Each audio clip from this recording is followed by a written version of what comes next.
Sa likod ng pader, isang sigaw ng katotohanan.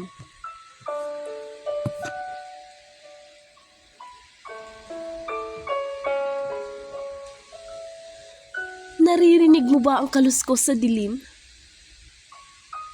O ang mga daing na pilit ikinukubli ng pader na walang damdamin? Naririnig mo ba ang paghingi ng tulong na isang pabulong na halos kainin ng takot? Dito sa mundong tila ba pinili kang apihin? Ngayon sino ang kakampi mo sa gitna ng dilim?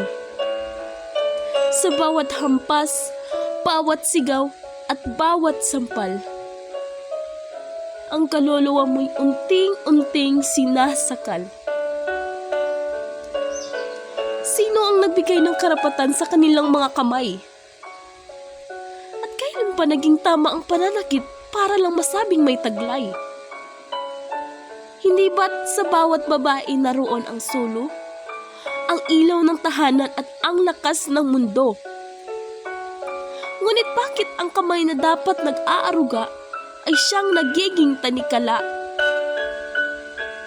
Bakit ang labi na dapat bumubulong ng pagmamahal ay siyang nagiging sibat na nananakal?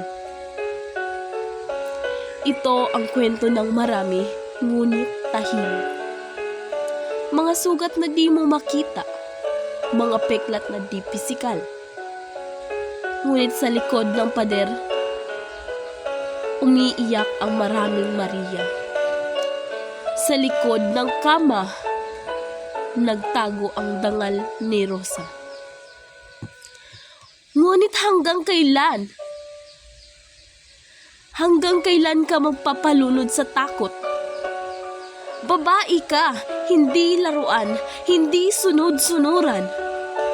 May lakas kang sumigaw at ipaglaban ang iyong karapatan.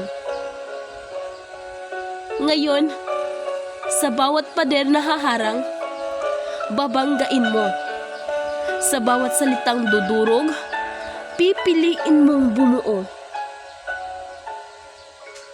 Sapagkat ikaw ay hindi kahinaan. Ngunit ikaw ang simula ng pagbabago't kalayaan.